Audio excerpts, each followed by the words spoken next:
Hi,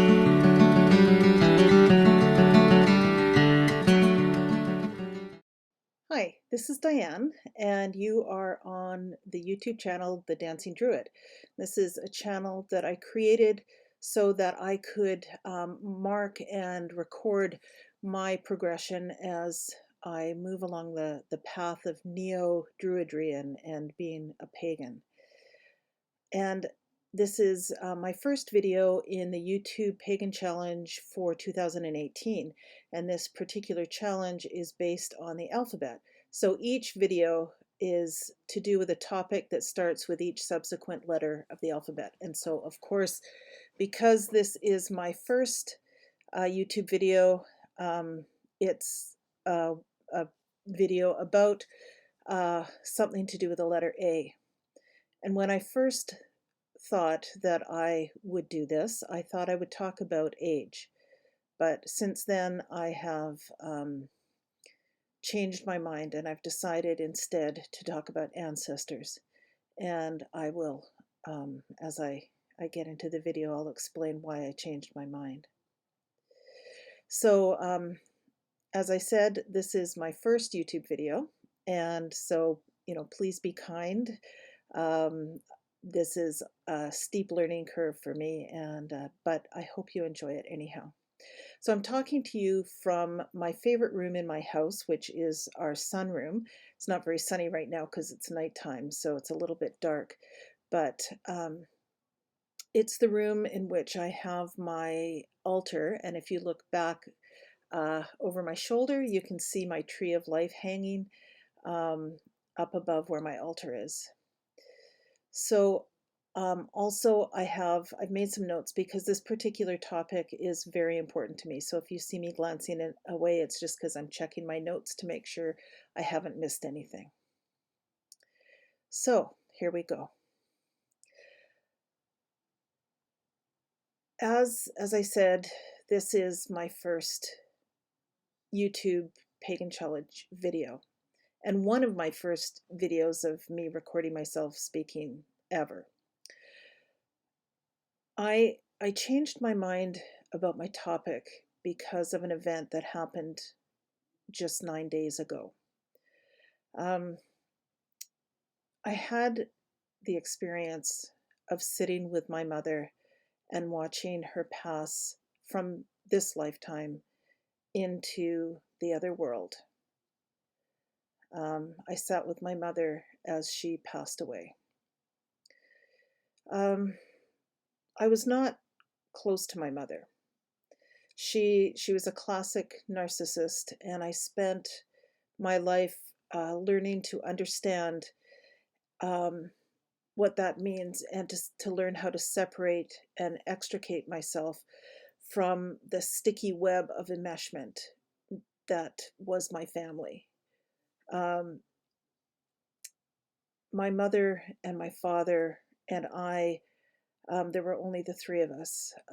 We lived together in this codependent enmeshment in which nobody knew which feeling belonged to which person because we were so enmeshed with each other. And my mother was at the center of all this. It was very difficult having her as a mother. But still, she was my mother, and I found myself grieving for her at the end of her life, which was something that I didn't expect that I would be doing. I thought I would feel relief more than anything else. See, my mother died after 12 years of suffering with Alzheimer's disease, and by the time she got to the end of her life, she was at end stage, and she was no longer able to care for herself. She couldn't walk because every time she tried to walk, she just fell down. She couldn't communicate with anybody. Her words made no sense at all. And she certainly remembered nobody by the time it came to the end. Certainly not me. So I thought that what I would feel the most was relief rather than grief. The first days after her death were hard. Like I said, I've spent the last 7 years of my life focusing my efforts on disconnecting from the enmeshment that I felt in and experienced in my family. Um,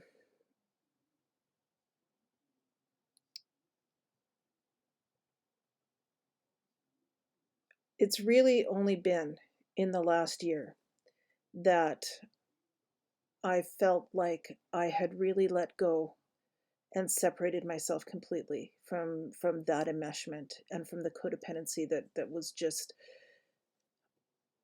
the definition of what our family was. So, um, after 4 days of grieving, I realized the thing that I was really grieving for the most was not the old woman who, said goodbye to this world in that bed 9 days ago, the woman that no longer remembered anything, that could no longer communicate, um, whose life really had become quite a nightmare. It was my mother's worst possible nightmare. What I was saying goodbye to was not that woman, because really I said goodbye to that woman about 3 years ago. Um, my mother was lost to me through this disease. What I realized I was grieving was the idea of a mother who knew how to mother, a mother who would make who would love me unconditionally and who would support me and not make everything about herself. That's what I was grieving. And as soon as I realized that, most of the grief was lifted from my shoulders. I will say that I really felt like I'd been given a gift to be able to sit with my mother as she passed away. In the couple of hours before she died, her breathing was labored and difficult. But in the last few minutes of her life, her breathing slowed and eased, and she would take a shallow breath and pause, and then she would take another breath and pause, and another breath and pause until there was no more breath. And so, in those last few moments, my mother, I think, felt peace. I could feel peace slipping over her because she wasn't struggling to breathe anymore. And when she finally slipped away, I really believe that she left this world peacefully.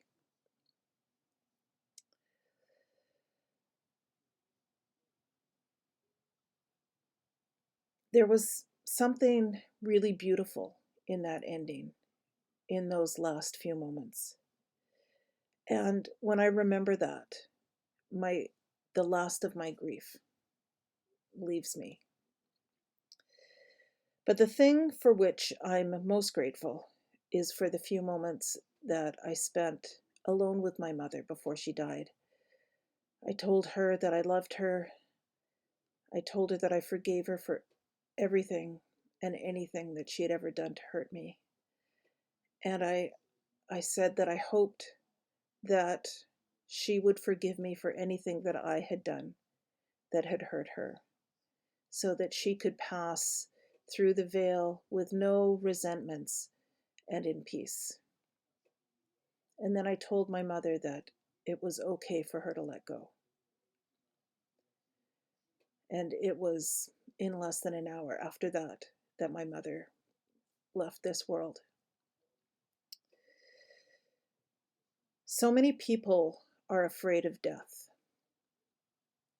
They're afraid of death and they run as fast as they can away from it. But the truth is that death is merely a part of life, and life can be difficult, a struggle, painful, but it can also be wonderful and inspiring and beautiful.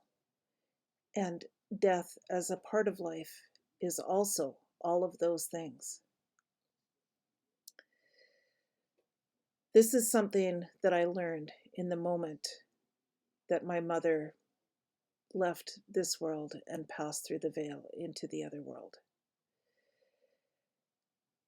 In that millisecond between life and death, that was the last lesson that my mother ever taught me. And it is something that I am grateful for, and I believe I will always be grateful for. It's a lesson I don't believe I will ever forget. So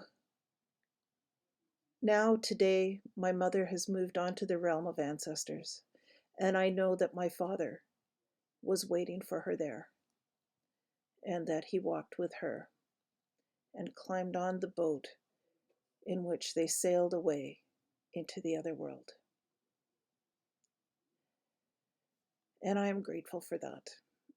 I am grateful that my mother has someone to be with, because I think if she had passed into the next realm without my father waiting for her there, I believe she would have been terrified. As it was, she left in peace.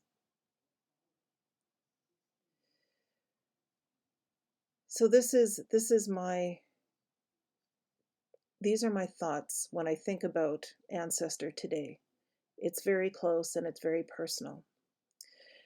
And I had no intention of talking about a topic that really can be quite sad, but I also think it's quite joyful.